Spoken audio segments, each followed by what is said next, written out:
Hey guys, welcome to General Chemistry. In this series of videos, we're going to talk about thermodynamics. So thermodynamics is defined as the study of energy and its interconversions. So that word thermo gives us a little indication of the energy, and then dynamics is going to be how it changes or is interconverted for us as chemists during a chemical reaction. So in this video, we're just going to introduce some terminology. We're going to introduce the chapter, and then we'll continue quantifying it in later lectures. All right, so in this chapter, we're going to talk about something called spontaneity. So that'll be the definitions we get out of the way today. Then we'll talk about something called entropy. We'll quantify that. We'll talk about the second and third law of thermodynamics, and then we'll end the chapter with something called Gibbs free energy. So have you ever considered, when you puncture a tire, what happens? Does it blow up and get bigger, or does it deflate and get flat? Why? Ever thought about why? If I were to leave an old nail on the ground, so dropped a nail, came back to that nail in a month, would it be shinier or would it be rustier? Why? And then if I put a tray of ice cubes on the counter, right? So it's in the freezer, they're hard, set them on the counter, do they stay frozen? Do they melt? Do they freeze even colder? Why? All of these reactions that we've talked about are what we call spontaneous reactions. So in a spontaneous reaction, it's a reaction that occurs without any outside influence.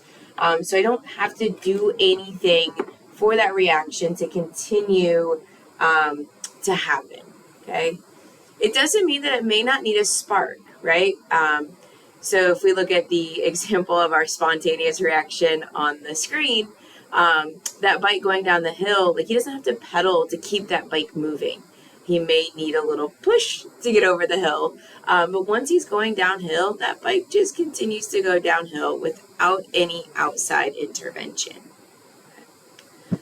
When we think about spontaneous reactions from a chemistry standpoint, and certainly from an energy standpoint, spontaneous reactions are going to start at a higher energy and go to a lower energy.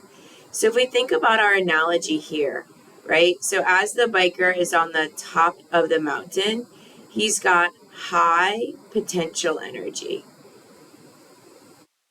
So potential energy is the energy associated with position, or for us as chemists, it's the energy associated with like the makeup of that chemical compound.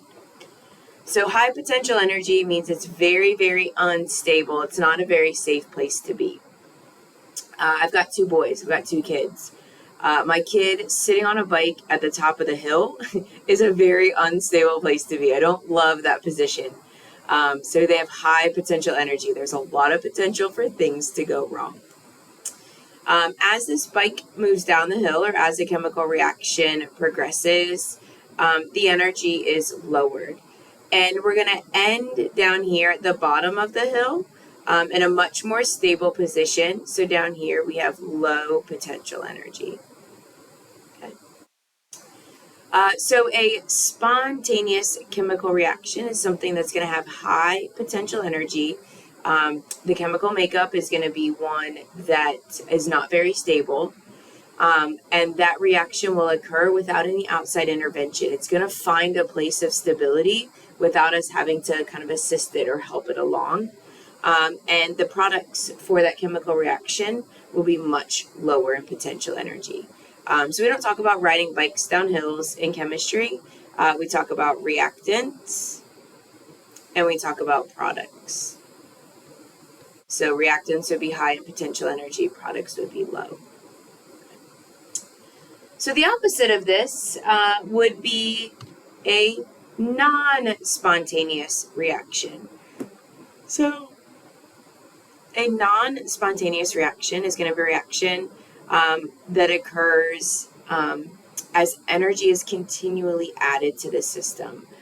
So we're going to continually have to do something in order for that reaction to take place. So in our biker analogy, if we think about downhill was spontaneous, we don't have to pedal, it just happens. Uphill would be non-spontaneous.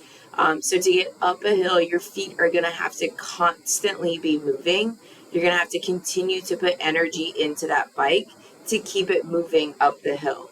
If you stop putting energy in, it is going to stop going up the hill.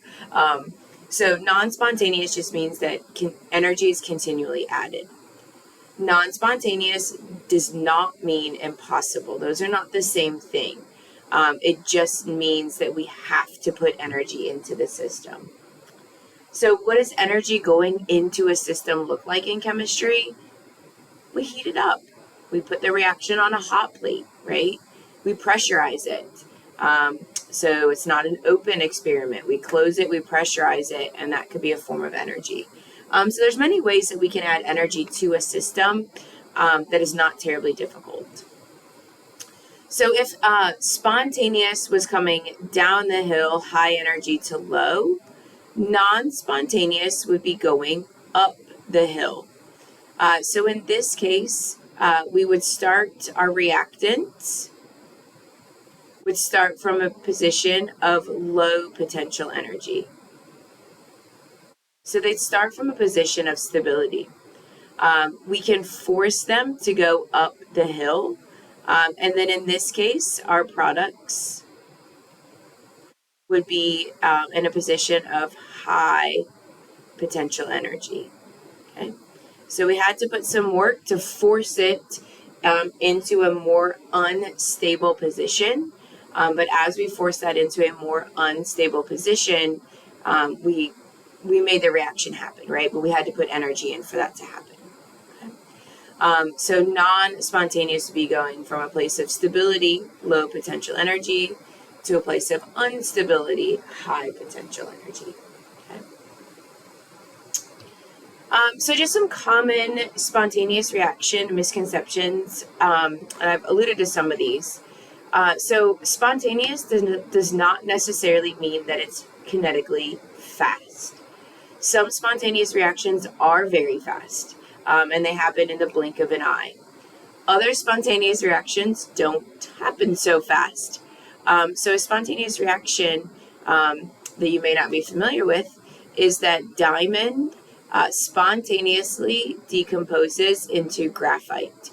So graphite is like the lead in your pencil. And that's a process that happens spontaneously.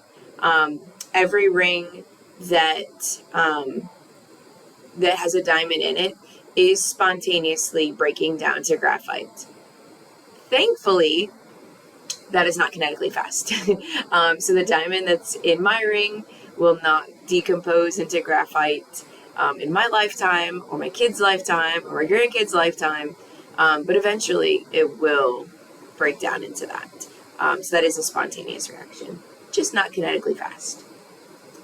Another misconception is it may need a spark. So spontaneous reaction doesn't mean like we just, it's going to happen, we don't have to do anything. It may need that little shove over the hill, but once it's going down the hill, we don't have to put any more energy into it. So it may need a spark, we may need to light the fire, and then the fire happens spontaneously. We may need to stir the chemicals, and then the chemicals mix spontaneously. So there may be something that needs to kind of start the process, but once it's going, it's going. You don't need to add anything to it. And then lastly, spontaneous reactions can be endothermic or exothermic. Quite often we think about spontaneous as exothermic, this big release of energy. So the combustion of anything is a spontaneous reaction with a very big release in energy. But we can also have spontaneous reactions that are endothermic, where energy enters into the system. And the best example of this is ice melting, right? If I put ice on the counter, right, just at room temperature, we know that ice is going to go from a solid to a liquid That's an endothermic process. It's going to absorb the heat from the room around it, from the table it's sitting on, and that ice is going to go from a solid to a liquid. That is an endothermic process. So spontaneous, while they are quite often exothermic, it's not a guarantee. We can also have spontaneous reactions that are endothermic. And then the last thing I want to talk about with spontaneous reactions and just kind of defining them is this idea of reversible. So if a reaction is spontaneous in one direction, it will be non-spontaneous in the reverse direction under the same conditions. So here we see hydrogen reacts with oxygen to produce water, and that is spontaneous. Hydrogen and oxygen are a little bit higher in potential energy, so they will spontaneously rearrange and become water. And we know water is very low in potential energy, right? It's a very stable molecule. So that's a spontaneous reaction. We can cause water to break apart into hydrogen and oxygen. So we can cause water to go back to its elemental components. We have to put a lot of energy in to make that happen. So I can make that happen, but it is non-spontaneous and would require a significant amount of energy. Okay, so it's still possible. We just need to have an input of energy. The other thing to note, and we'll talk about this later, whatever energy is associated with spontaneous, so this one happens to be an exothermic reaction. So whatever energy is released during the spontaneous is the exact amount of energy that we have to put in for non-spontaneous. So these two values are exactly the same, just opposite in sign. So forward spontaneous, reverse non-spontaneous, same amount of energy for both, or vice versa, non-spontaneous forward, spontaneous reverse, and same amount of energy. So that's your introduction to spontaneity. In the next video, we'll go into more about what this symbol means, just as a reminder, and that'll lead us into entropy as well. I hope you guys found this helpful.